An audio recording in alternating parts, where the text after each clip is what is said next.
আসসালামু আলাইকুম। নতুন আরো একটি পর্বে আপনাদের সবাইকে স্বাগত। তৈরি করে দেখাবো চিকেন নাগেটস। ছোট বড় সকলেরই পছন্দের একটা স্ন্যাক্স। আর যাদের বাড়িতে বাচ্চা আছে তাদের তো অবশ্যই এটা ট্রাই করা উচিত। বানানো কিন্তু খুবই সহজ আর খেতেও দারুণ মজার হয়ে থাকে।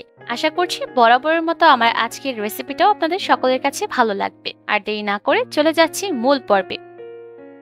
চিকেন নাগেটস তৈরি করার জন্য আমি এখানে বোনলেস চিকেন নিয়েছি 400 গ্রামের মতো, আর চিকেনগুলোকে একটু ছোট টুকরা করে কেটে নিয়েছি। সেই সাথে নিয়েছি 1 কাপ পরিমাপে পাউরুটিগুলোকে ছোট টুকরা করে কেটে নিয়েছি, সাইডের অংশগুলোকে বাদ দিয়েছি। 1 চা চামচ দিয়েছি সয়া সস, 1 চা চামচ দিয়েছি আদা রসুন বাটা, মরিচের গুঁড়া দিয়েছি 1 চা চামচ, কালো গোলমরিচের গুঁড়া দিয়েছি আধা চা চামচ, আর স্বাদ অনুযায়ী লবণ দিয়েছি। এবার এই সবকিছুকে একসাথে ভালোভাবে ব্লেন্ডার দিয়ে পেস্ট করে নিতে হবে। আরেকটা বাটির মধ্যে আমি একটা ডিম ভেঙে নিয়েছি, দিয়েছি আধা চা চামচ কালো গোলমরিচের গুঁড়া, 1 টেবিল চামচ দিয়েছি দুধ, আর সেই সাথে সামান্য একটু লবণ দিয়েছি। এবার ডিমটাকে খুব ভালোভাবে ফেটিয়ে নিচ্ছি। ভালোভাবে ডিমটা ফেটিয়ে নেওয়া হয়ে গেলে এটাকে একটা সাইডে রেখে দিচ্ছি। আর পেস্ট করে নেওয়া চিকেন আর পাউরুটির মিশ্রণটা আমি একটা কাউন্টার টেবিলের উপর নিয়ে নিয়েছি। এবার এর মধ্যে দিলাম 1 টেবিল চামচ রান্নার রেগুলার তেল দিয়ে খুব ভালোভাবে এই মিশ্রণটাকে মথে নিতে হবে। যেহেতু বোনলেস চিকেন ব্যবহার করেছি, এর মধ্যে কিন্তু ফ্যাটের পরিমাণ অনেকটাই কম থাকে, তাই আলাদাভাবে যদি এর মধ্যে একটু ফ্যাট যোগ করা হয় তাহলে নাগেটস গুলো তৈরি করার পর এর ভিতর অংশটা অনেকটা জুসি হবে। আর তেল ব্যবহার করার কারণেও এই মিশ্রণটা খুব ভালোভাবে মুথে নেওয়া যাবে, আর এটা দিয়ে নাগেটস গুলো তৈরি করতে অনেকটা সুবিধা হবে। মিশ্রণটা মুথে নেওয়া হয়ে গেলে আমি সমান করে বিছিয়ে নিচ্ছি, আর একটা ছুরির সাহায্যে এবার কেটে নিতে হবে। ছুরিটার মধ্যে আমি সামান্য একটু তেল মাখিয়ে নিয়েছি। আর চিকেন নাগেটস গুলো তৈরি করার পর যাতে সমান সাইজের হয় তার জন্য আমি সাইডের এবড়ো থেবড়ো অংশগুলোকে কেটে বাদ দিলাম। এবার আপনি নাগেটস গুলোকে যতটা ছোট বা বড় করে তৈরি করতে চান সেই অনুযায়ী এই টুকরাগুলোকে করে নিতে হবে। চেষ্টা করবেন প্রতিটা নাগেটসের সাইজ যাতে সমান থাকে সেই অনুযায়ী এটাকে কেটে নিতে হবে।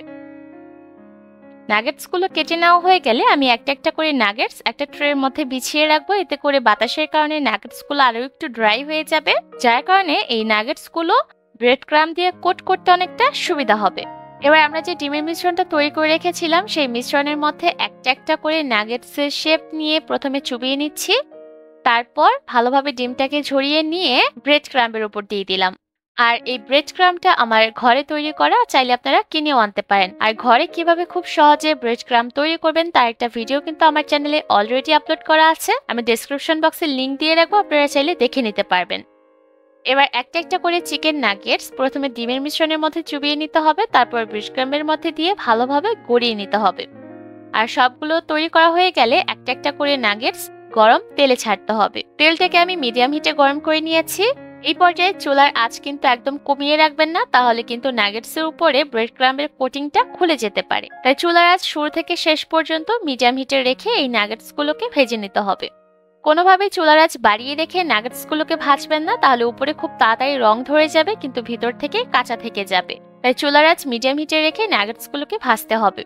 নাগেটস তৈরি করার ক্ষেত্রে যেহেতু মুরগির বুকের মাংস ব্যবহার করেছি তাই এগুলো সেদ্ধ হতে কিন্তু খুব বেশি একটা সময় লাগবে না। 4 থেকে 5 মিনিটের মধ্যেই দেখবেন নাগেটসের ভিতরের অংশটাও সেদ্ধ হয়ে যাবে, আর এর উপরেও সুন্দর একটা রঙও চলে আসবে।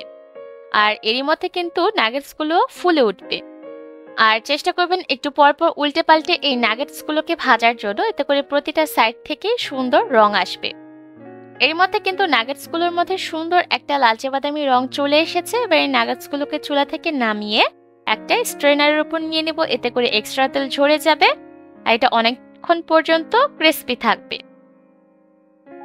অল্প সময়ে আর অল্প কিছু উপকরণ দিয়ে তৈরি করে নেওয়া যায় দারুণ মজার এই চিকেন নাগেটস। বাইরে থেকে কিনে আনা চিকেন নাগেটসের থেকে ঘরে তৈরি করা চিকেন নাগেটস অধিক স্বাস্থ্যকর হয়ে থাকে, আর সেই সাথে সুস্বাদুও হয়। আশা করছি আমার আজকের এই সহজ চিকেন নাগেটসের রেসিপি আপনাদের কাছে ভালো লেগেছে। বাড়িতে অবশ্যই রেসিপিটা ট্রাই করবেন, দেখবেন ছোট বড় সকলের কাছেই ভালো লাগবে। আজকের মতো এখানে বিদায় নিব। সবাই অনেক ভালো থাকবেন। আল্লাহ হাফেজ।